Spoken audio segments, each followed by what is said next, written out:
अस्सलाम वालेकुम स्टूडेंट्स, कैसे हैं आप सब। उम्मीद है आप सब खैरियत से होंगे। स्टूडेंट्स, मैं हूं आपका केमिकल मेंटोर और मैं आपको अपने इस चैनल में खुशामदीद कहता हूं। जैसा कि आप लोग जानते हैं कि आज के हमारे टॉपिक का नाम है स्कोप ऑफ डीएई। क्या आया पाकिस्तान में डीएई का क्या स्कोप है। तो आइए हम चलते हैं अपने टॉपिक के बाकायदा आगाज़ की तरफ। Students, DAE stands for diploma of associate engineering, जिसका दौरानिया 3 साल का है। ये रेगुलर स्टडीज़ पर मुश्तमिल होता है, जिसमें आपके classroom lectures, workshop assignments, lab experiments, industrial projects और इंडस्ट्रियल टूर्स शामिल होते हैं। स्टूडेंट्स, जैसा कि आप लोग जानते हैं कि DAE करने वाला शख्स एसोसिएट इंजीनियर भी कहलाता है। ये असल में मिडल मैन होता है किसके बीच, इंजीनियर और लेबर के बीच, ताकि इंजीनियर के आइडियाज़ को आसान ज़बान में लेबर तक पहुंचाया जा सके। चूँकि आप लोग ये जानते हैं कि लेबर क्वालिफाइड नहीं होती, वेल एजुकेटेड नहीं होती। तो अगर हम इसकी हिस्ट्री की बात करें तो देखें 1954 में गवर्नमेंट ऑफ पाकिस्तान के ज़ेर निगरानी सबसे पहले जो है रावलपिंडी, कराची और ढाका जैसे शहरों में ये टेक्नोलॉजी प्रोग्राम शुरू किए गए। उसके बाद 1965-66 में गवर्नमेंट पॉलीटेक्निक इंस्टीट्यूट मुल्तान में जो है केमिकल टेक्नोलॉजी, इलेक्ट्रिकल टेक्नोलॉजी और मैकेनिकल टेक्नोलॉजी जैसे प्रोग्राम शुरू किए गए, जिसको आज हम गवर्नमेंट कॉलेज ऑफ टेक्नोलॉजी के नाम से जानते हैं। स्टूडेंट्स, इस वक्त पाकिस्तान में जो टेक्नोलॉजी प्रोग्राम ऑफ़र करवाए जा रहे हैं वो ये हैं: architecture technology, biomedical technology, automation technology, chemical technology, civil technology, computer technology, electrical technology, electronics technology, mechanical technology, textile technology, food technology, leather technology, telecommunication technology और इंस्ट्रूमेंटेशन टेक्नोलॉजी। स्टूडेंट्स, अब हम ये डिस्कस करते हैं कि आया DAE प्रोग्राम में admission के लिए एलिजिबिलिटी क्राइटेरिया क्या होगा। आया वो कौन से स्टूडेंट्स हैं जो इस 3 साला प्रोग्राम में एडमिशन लेने के लिए अहल करार पाएंगे।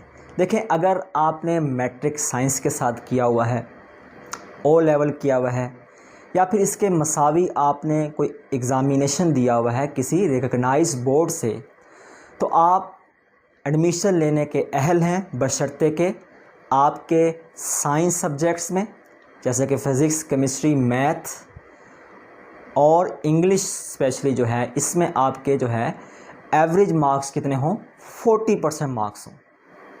तो देखें, यहाँ पर मैं आपके सामने एक और बात रखना चाहता हूँ कि जब भी आप किसी टेक्नोलॉजी प्रोग्राम में एडमिशन लेते हैं तो आपने एक बात जहन में रखनी है कि फ़र्स्ट ईयर में जो है आपको जनरल सब्जेक्ट ज़्यादा पढ़ाए जाते हैं।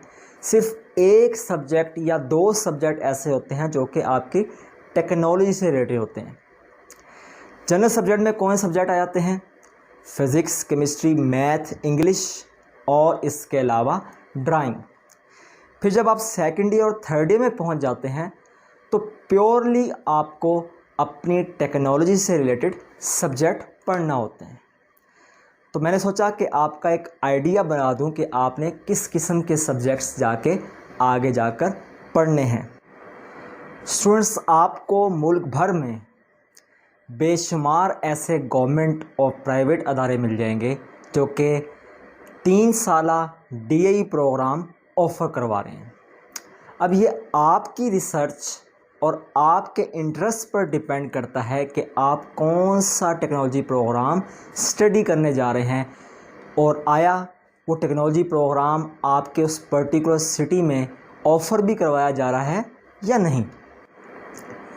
तो देखें, अब हम ये समझने की कोशिश करते हैं कि आया वो कौन सी गवर्नमेंट बॉडीज़ या फिर रेगुलेटरी अथॉरिटीज़ हैं जो कि टेक्निकल एजुकेशन जैसे प्रोग्राम्स को रेगुलेट कर रही हैं।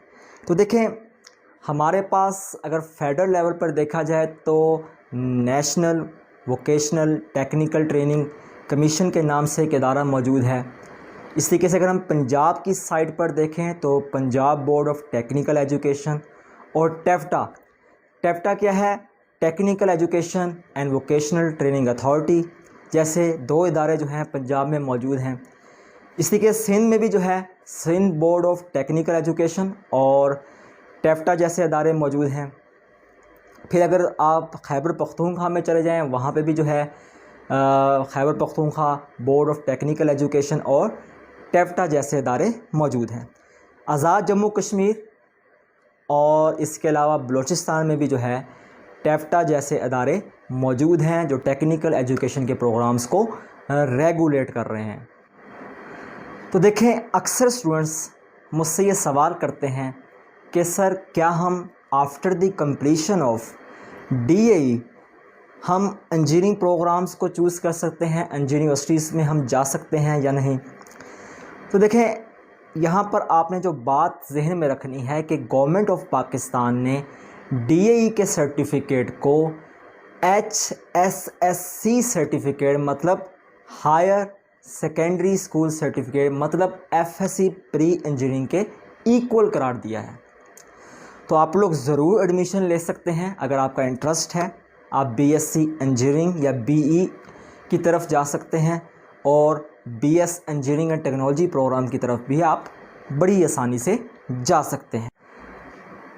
तो देखें, after the successful completion of DAE program majority students ये प्रेफर करते हैं कि वो जॉब करें और अपने घर वालों का हाथ बटाएं। तो इसके लिए जो आपको डेजिग्नेशंस ऑफ़र किए जा सकते हैं वो ये हैं: technician, foreman, supervisor, technologist, draughtsman, plant operator, junior instructor, shift in charge और इसके अलावा शिफ्ट और वर्कशॉप सुपरिटेंडेंट्स। ये सब आपके इंटरेस्ट और आपके टेक्नोलॉजी प्रोग्राम पर डिपेंड करता है कि आपको कौन सा जो है डेजिग्नेशन ऑफ़र किया जाए।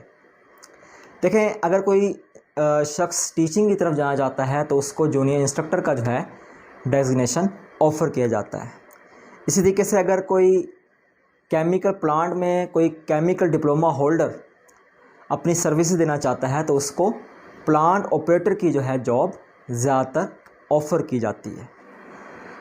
तो देखें, अब ये सवाल पैदा होता है कि आया ये जो एसोसिएट इंजीनियर्स होते हैं ये अपनी सर्विसेज कहाँ ऑफ़र कर सकते हैं।